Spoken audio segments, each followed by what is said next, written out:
Good evening. Welcome to Black Conservative Voice with David Colbert, here on the CTM News Network, the voice of truth.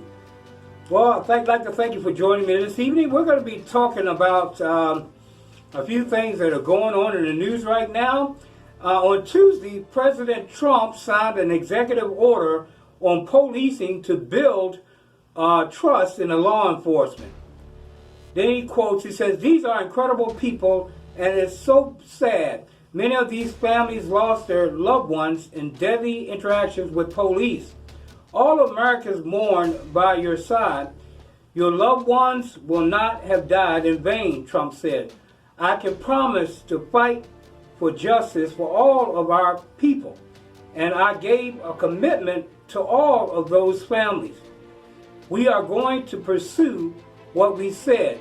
We will be pursuing it, and we will be pursuing it strongly," President said. White House Chief of Staff Mark Meadows, Senate Majority Leader Mitch McConnell, Republican from Kentucky, and Republican Jim Jordan of Ohio, Senator Tom Scott, South Carolina, and Attorney General William Barr were among the numbers of dignitaries in attendance at the signing ceremony. There were also representatives from a number of law enforcement organizations present. According to the White House, Trump's order touches on use of force, best practices, information sharing to track officers who have repeated complaints against them, and federal incentives for police departments to deploy non-police experts on issues like mental health, homelessness, and addiction. President Trump said law enforcement officers would only be allowed to use chokeholds if their lives are in danger. As a part of this new credentialing process, chokeholds will be banned except if an officer's life is at risk, the president said. Now, recently, the next day, the law enforcement community has spoken.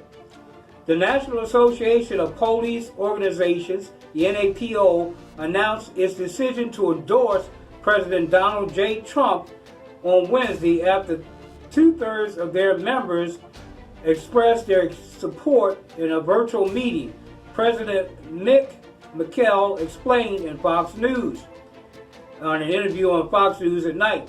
The National Association of Police Organizations endorses Trump after backing Biden as vice president in 2008 and 2012. President Trump earned that endorsement with a greater margin of two-thirds that participated in today's meeting, he said. "So it's with great pride that I announce on behalf of our National Association of Police Organizations our endorsement of President Donald J. Trump."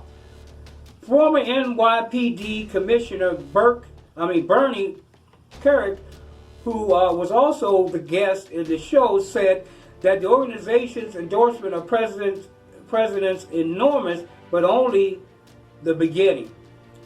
The NAPO represents more than 1,000 police associations and 241,000 officers. They did not endorse a candidate in 2016 election, but endorsed former President Barack Obama and then Vice President Joe Biden in both 2008 and 2012. Then it goes on to say, you have realized that you have to realize there are 800,000 and 900,000 local, state and federal police officers, law enforcement officers in this country. And if they're watching the news, if they're watching what's going on on a daily basis around the country, whether it's Atlanta, New York, Baltimore, Portland, Seattle, and the Democrats are completely anti-police, anti-law enforcement, he remarked. This is the former commissioner of NYPD, Bernie Kerik. If that's the case, there's only one vote you need, and that's for this president who has consistently been a super pro-law and order president, said Kerik.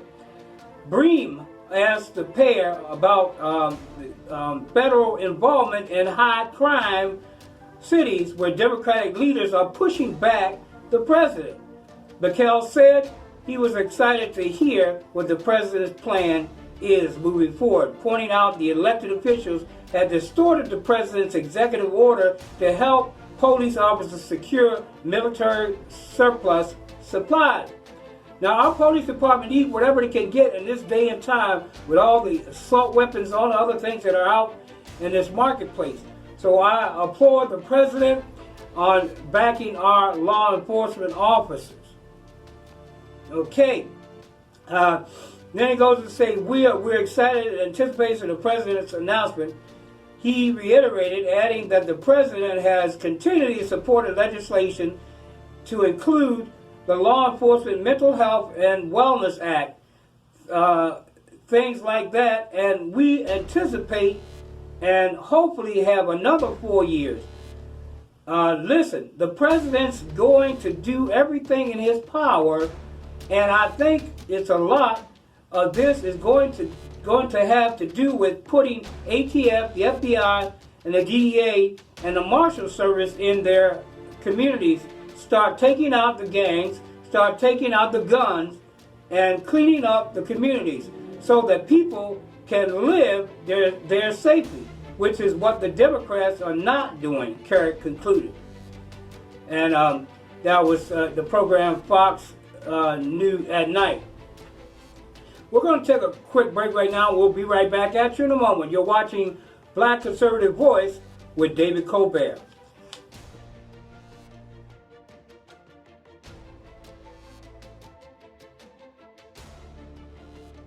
Welcome back. You're watching Black Conservative Voice with David Colbert. Recently, China Attorney General Bill Barr says that China is on the rise. Attorney General Bill Barr delivered a dire warning to the U.S. and the world on Thursday regarding what he said could be the most important issue for our nation and the world in the 21st century: the Chinese Communist Party global ambitions, discussing sectors including technology, pharmaceutical, and entertainment industries. Barr said that the Chinese government is engaged in the economic blitzkrieg aimed at dominating the global economy and replacing the U.S. in the world's top superpower. And the U.S. appears to change policy on Beijing's unlawful actions in the South China. We heard about that yesterday. I spoke about that. The CCP, the Chinese Communist Party, has launched an orchestrated campaign across all of its many tentacles in Chinese government and society to exploit the openness of our institutions in order to destroy them, Barr said during an address at the Gerald R. Ford Presidential Museum. To achieve their goals, Barr said, the People's Republic of China is utilizing a wide array of predatory and often unlawful tactics that include currency manipulation, theft of intellectual property, and cyber attacks and espionage. Barr said the Chinese Communist Party Made in China 2025 initiated poses a real threat to the U.S. Technological leadership as China seeks to dominate a number of high-tech industries. The State Department imposed a sanction on employees of Chinese tech companies, including Huawei, I think it's called. The Attorney General further warned that the U.S. is already dangerously dependent in certain areas, such as rare earth materials used in a wide variety of technological devices and active pharmaceutical ingredients. As the Defense Health Agency official noted, should China decide to limit or restrict the delivery of APIs, the United States could result in severe shortage of the pharmaceuticals, both domestic and military uses, Barr said. And moving on, Barr also laminated that far too many American companies have complied with China's demands in order to seek short-term profits. These are people who are going out and they're making deals with China on the basis of greed, just for the quick buck, as they used to say in the old days. Sadly, examples of American business bowing to Beijing are legion, Barr said, pointing to how Hollywood regularly censors its own movies to appease the Chinese Communist Party, giving examples including films like World War Z and Doctor Strange. Barr noted how the studios have altered key components of films so as not to offend the Chinese government, which would risk having the movies closed off to more than 1 billion people who make up the Chinese marketplace. Chinese government censors don't need to say a word because Hollywood is doing the work for them, Barr said.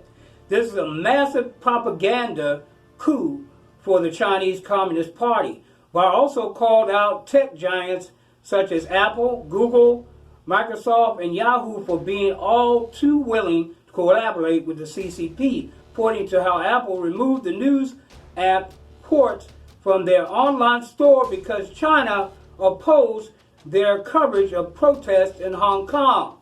Barr issued a grave warning to firms that may believe it is in their best interest to work with China.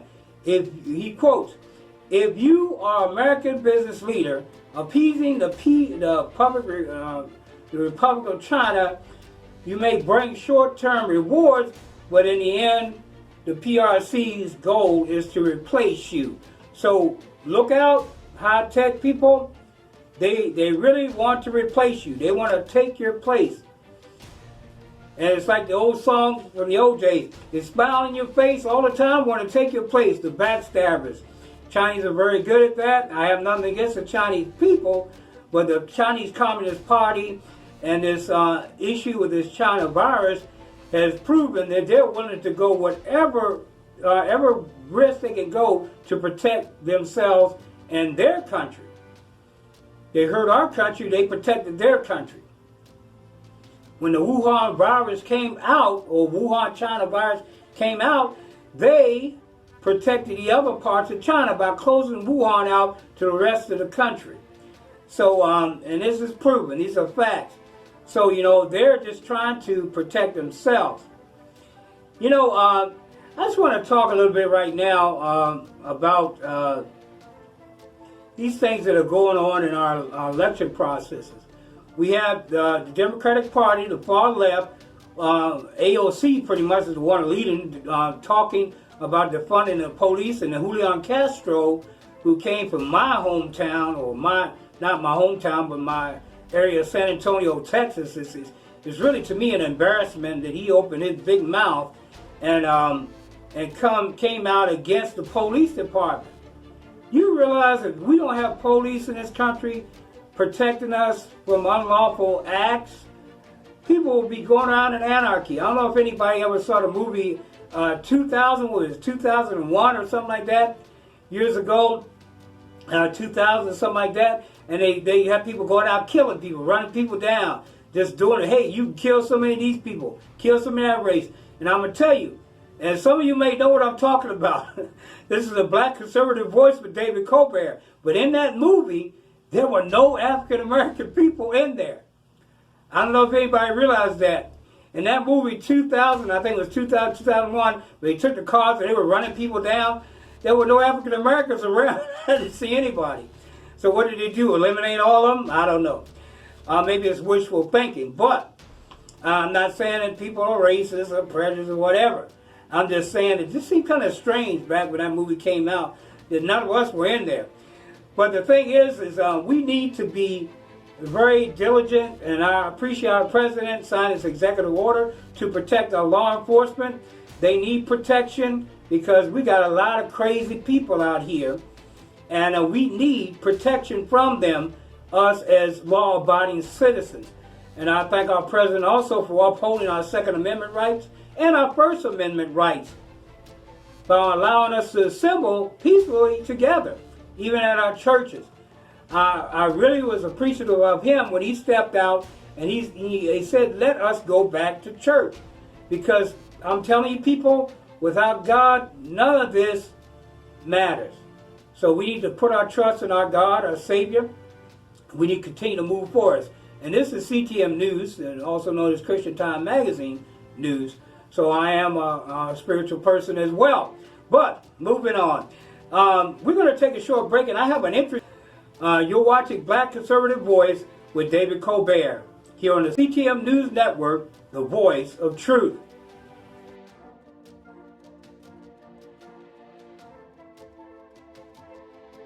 Welcome back. You're watching the Black Conservative Voice here on the CTM News Network, the voice of truth. My name is David Colbert. I'm the host of this program. And I'd like to give you an opportunity. If you want to invest in something that's going forward and is worthwhile, invest in Black Conservative Voice. We're looking for sponsors, and our rates are very good. Our rates are very good. If you have a business, if you have a campaign that you want to promote here on CTM News, we're here for you. We'll promote any program, anything lawful that's out here. Campaigns, it doesn't make any difference whether you're Democrat, Republican, Independent. You're welcome to buy time on our program as we grow in our watchership. And I also want to invite you to look us up on Amazon Fire. We're now on Amazon Fire, also on Roku TV. So you can pick us up on Amazon Fire, and I believe the address should be in the bottom of the screen. If not, I guess you could contact CTM ctmmag.com. Just contact them and get the information so you can pick up the app. So we're on Amazon Fire now. Praise God. And we are to be reaching almost 20 or so million people who are subscribers to that app. So please check us out on Amazon Fire. I have an interesting story, and this really got me. It is about The View co-host Whoopi Goldberg. She suggested on Thursday's program that it was narrow-minded to insist that former Vice President Joe Biden pick a black woman as his running mate.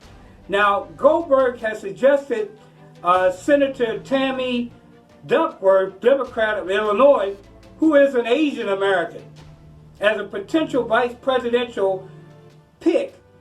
Political commentator Tiffany Cross, however, praised Duckworth and her military service, but said black women have joined the military at a disproportionate rate relative to any other demographic.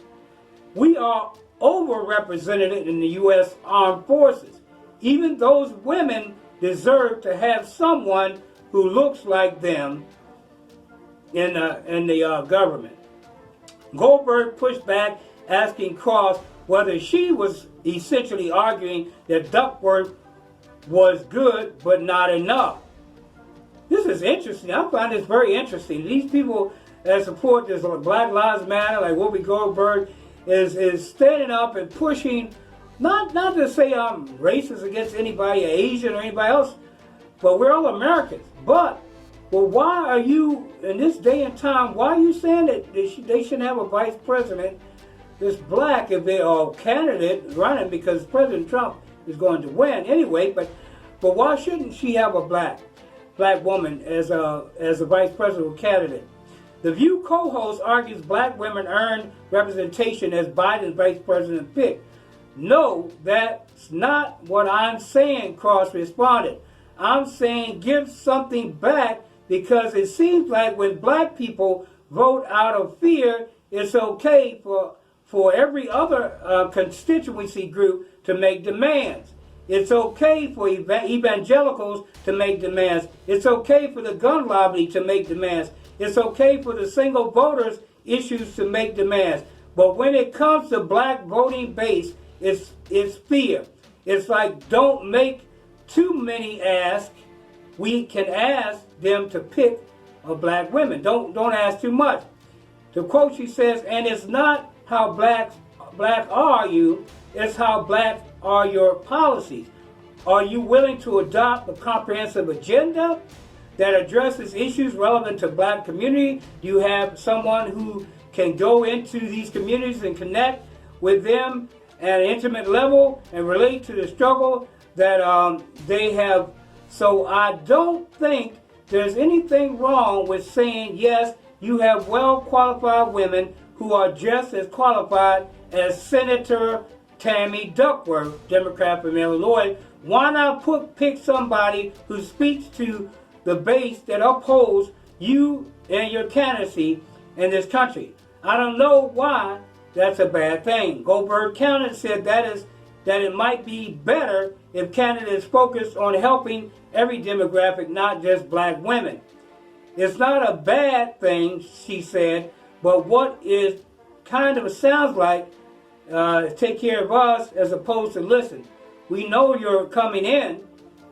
You got to take care of everybody because we're sitting in a bunch of dookie right now. So I just want to make sure that the right people, whoever they happen to be, whoever they are, I want them to have the same opportunity. I want Tammy to have the same opportunity that everyone else has. That's wonderful, and that's a wonderful thing. But hey, Whoopi, aren't you the one that cursed out Judge Janine when she came on your show, on The View? You just used such filthy language. You made it so horrible that Judge Janine decided not to come back on your program. Your behavior is just like these liberal protesters that are with Antifa and all these other radical left organizations who every time they open their mouths, all you can hear is curse words and stuff I never heard before, cursing and yelling and screaming, not caring whether children are listening or whatever. They just come out in the streets and cursing and yelling to the top of their voice. Why? I have no ideas. And they're calling themselves Black Lives Matter. Well, if Black Lives Matter, I'm going to go ahead and say what my friend, I can't remember his name is, but exactly his last name, but his name is Joel. And he is with the Black conservative movement. And Joel, he said, and I posted a thing on my Facebook page, Joel has said, he says, and some other people that I've known, well, if you're going to complain about Black Lives Matter, what about the fact that blacks have the highest abortion? Why not talk about that? There's millions of them. We're so focused on COVID-19, we forget the fact that they left abortion clinics open so babies could still be killed while we're complaining about a few people dying here and there, and also trumped up numbers by the medical field and the CDC. We're complaining about all this. Well, why don't we complain about all the, like I said, all the children? Why don't we complain about the African Americans that are killing other African Americans in their own communities? How many police officers are shooting those people? For the majority, I lived in California. I live in the state. When I come out my door some morning, it was like 2 or 3 dead bodies down in the streets. And guess what? They were all African American. Guess who killed them? African Americans. Or blacks. I'm not saying all African American or black people are that way. But I'm telling you, until we can stop killing the people in our own communities and killing ourselves, we have no right to say anything about anybody else who has occasional thing, like we had a murder by this officer. We have no right to stand up and complain, well, we're out here killing one another. Well, that's my take on the matter here on the Black Conservative Voice. You're meeting with David Colbert on the Black Conservative Voice. I want to thank you for joining me, and I apologize for my upset, but I get very passionate about people that are killing my people. And the people that are killing my people are my people. At least the people of my skin color. But to me, all people in this country, if they come to this country, they're naturalized citizens, they are American. So we are all Americans, no matter what race, creed, or color. So once again, I want to thank you for joining me here at the Black Conservative Voice here on the CTM News Network, the Voice of Truth. I appreciate you joining me. Please leave your comments. And please, please, take care of each other. And God bless you. God bless America. and God bless the world. This is David Colbert saying good night.